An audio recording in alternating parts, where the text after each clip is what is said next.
బోనాలు ఎందుకు జరుపుతారు? బోనాల పండుగ వెనుక ఉన్న సైంటిఫిక్ కారణాలేమిటి? తెలంగాణలో బోనాలకు ఎందుకంత ప్రాముఖ్యత? అసలు బోనాలు జరిగే విధానం ఏమిటి? ఇలాంటి విశేషాల సమాహారంతో మా ఈ డాక్యుమెంటరీ వీడియో స్కిప్ చేయకుండా పూర్తిగా చూడండి, అప్పుడే అర్థమవుతుంది.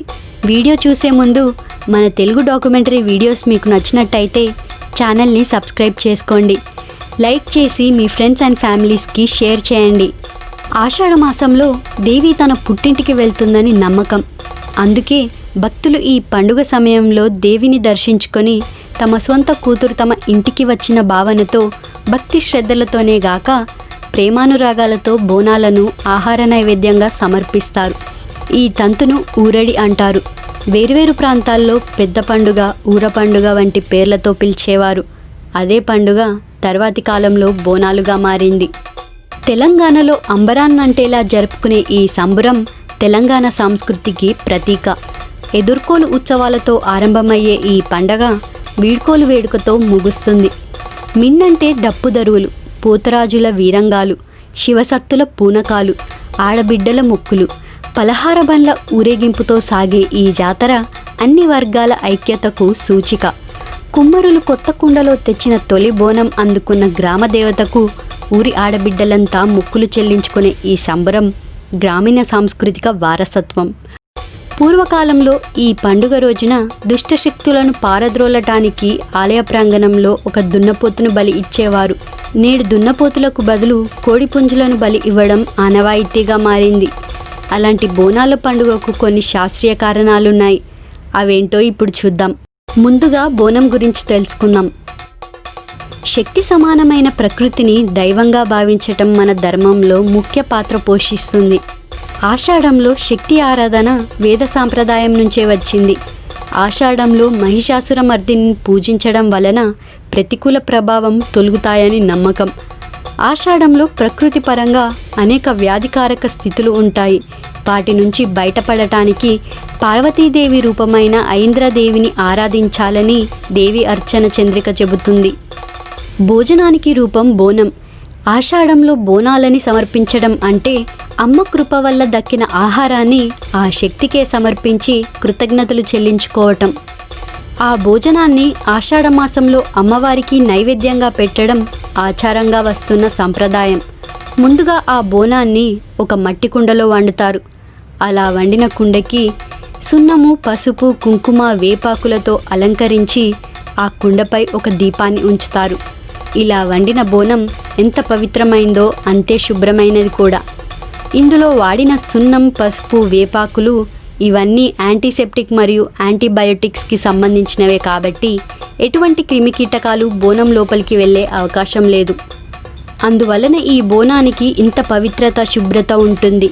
అలాగే మనం బోనంపై దీపం ఎందుకు పెడతామంటే ఒకవేళ మనం బోనం ఎత్తుకొని వెళ్ళే దారి గనుక చీకటిగా ఉంటే అప్పుడు మనకు ఆ దీపమే దారి చూపిస్తుంది. అంటే దారిలో వెలుగులన్నమాట. ఇది బోనం యొక్క ప్రత్యేకత. ఆషాఢ మాసంలో పండుగ ఎందుకు చేస్తారు? మనకు ముఖ్యంగా వానాకాలం ఆషాఢ మాసంలో మొదలై శ్రావణ మాసం భాద్రపద మాసంలో ముగుస్తుంది. వానాకాలంలో మనకు కలరా, మలేరియా వంటి అంటువ్యాధులు చాలా త్వరగా వ్యాపిస్తాయి. వానాకాలంలో వచ్చే అంటువ్యాధులు చాలా ప్రమాదకరం.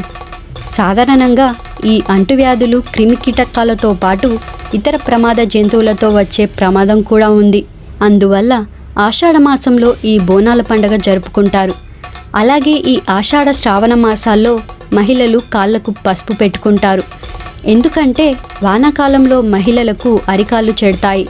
అలా కాకుండా మహిళలు పసుపును కాళ్లకు పెట్టుకుంటారు. అసలు పండుగకు ఆషాఢ మాసానికి సంబంధం ఏంటంటే బోనాల పండుగకు అలంకారంగా ప్రతి ఇంటి గుమ్మాలకు, ప్రతి వీధికి వేపాకు మండలు కడతారు. కనుక ఆ వేపాకులో ఉండే గుణం ఆ క్రిమికీటకాలను నాశనం చేస్తుంది. కాబట్టి ఈ పండుగలో వేపాకులు ప్రధానంగా వాడుతారు. వేపాకులో ఉండే గుణం వల్ల ఎటువంటి అంటువ్యాధులు మనకు రావు. బోనాల పండుగలో ముఖ్యమైనది బలి. ప్రధానంగా బోనాల పండుగకు మేకలను, గొర్రెలను, కోళ్లను అమ్మవారికి బలిస్తారు. ఈ బలికి కూడా శాస్త్రీయ కారణాలున్నాయి. సాధారణంగా ఈ ఆషాఢ మాసంలో మొదలయ్యే వానాకాలం వలన మనుషుల కన్నా ముందు కోళ్లకు, మేకలకు, గొర్రెలకు మొదలైన వాటికి త్వరగా సోకే అవకాశం ఉంది. కనుక ఆ వ్యాధి సోకక ముందే వాటిని బలిస్తారు. బహుశా అందువలననే శ్రావణ మాసంలో కొంతమంది మాంసాహారం తినరు. గ్రామ దేవతలను ఆషాఢ మాసంలో సంప్రదాయబద్ధంగా కొలిచే జాతర బోనాలు. ఎన్నో సాంప్రదాయాలు కనుమరుగైన ఈ బోనాల జాతర ఏటేటా జనాదరణ పొందుతూ తెలంగాణ సాంస్కృతిక వైవిధ్యాన్ని ప్రపంచానికి చాటుతోంది. సంప్రదాయబద్ధంగా పూజా కార్యక్రమాలు నిర్వహించే ఆలయాల్లోనూ బోనాల జాతర నిర్వహిస్తున్నారు. తెలంగాణ రాష్ట్ర సాధన ఉద్యమ ప్రభావంతో బోనాల జాతరకు ఆదరణ పెరిగింది. తెలంగాణ రాష్ట్ర ప్రభుత్వ ప్రోత్సాహంతో ఈ జాతర మరింత ఉత్సాహంగా జరుపుకుంటున్నారు. బోనాల జాతరను రాష్ట్ర పండుగగా ప్రకటించడమే కాకుండా ధూప దీప నైవేద్యాల కోసం ప్రభుత్వ ఆలయాలకు ఆర్థిక సహాయం చేయడం పండుగకు మరింత ఉత్సాహం తెచ్చింది. గోల్కొండ కోటలో ఆషాఢంలో ఆరంభమయ్యే బోనాల జాతర తొలి ఆదివారం లేదా తొలి గురువారం మొదలై చివరి గురువారం లేదా చివరి ఆదివారం నాడు గోల్కొండ కోటలోనే ముగుస్తుంది. అందుకే దీనిని ఆషాఢ జాతర అని పిలుస్తారు. గోల్కొండ కోటలో బోనాల జాతర మొదలైన తర్వాతనే తెలంగాణ ప్రాంతంలో బోనాల జాతర మొదలవుతుంది. పూజారి ఇంటి వద్ద ఉత్సవమూర్తులకు ప్రత్యేక పూజలు చేసిన తర్వాత అక్కడి నుంచి ఊరేగింపుగా కోటకు బయలుదేరతారు. ఊరు మొత్తం గ్రామ దేవతకు మొక్కులు చెల్లించడం కొన్ని కుటుంబాలకు సాంప్రదాయం. తరతరాలుగా వస్తున్న సంప్రదాయాన్ని కాపాడుకునేందుకు ఆ కుటుంబంలోని ఎవరో ఒకరు బోనం సమర్పించే బాధ్యతను స్వీకరిస్తారు. మిగతా కుటుంబ సభ్యులందరూ ఆ బోనం సమర్పించే జాతరలో తప్పక పాల్గొంటారు. డప్పు దరువులతో సాగే ఈ జాతర ఇతర పండుగలన్నింటికీ భిన్నంగా ఉంటుంది. అనేక జానపదాలు ఆయా గ్రామ దేవతల విశేషాలు చెబుతూ భక్తులను జాతరకు ఆహ్వానిస్తుంటారు. ఈ పాటల ఉత్సాహం, పోతరాజుల ప్రదర్శనలు అందరికీ పరవశం కలిగిస్తుంటాయి. సంప్రదాయాలకు మారుపేరుగా జరిగే బోనాల జాతర తెలంగాణ సంస్కృతికే సొంతమైన ఓ విశిష్టత. సికింద్రాబాద్ బోనాలు ముగిసిన తర్వాతి ఆదివారం నాడు లాల్ దర్వాజాలోని బోనాల జాతర నిర్వహించడం సంప్రదాయం. తెలంగాణలోని కొన్ని గ్రామీణ ప్రాంతాల్లో శ్రావణ మాసంలోనూ బోనాల జాతర నిర్వహిస్తారు. ఆ జాతరలో కొలుపు విధానం ఇదే. వాటిని శ్రావణమాస బోనాలుగా పిలుస్తారు. ఉజ్జయిని మహంకాళి ఆలయంలో నిర్వహించే కార్యక్రమాల్లో రంగం ప్రత్యేకమైనది.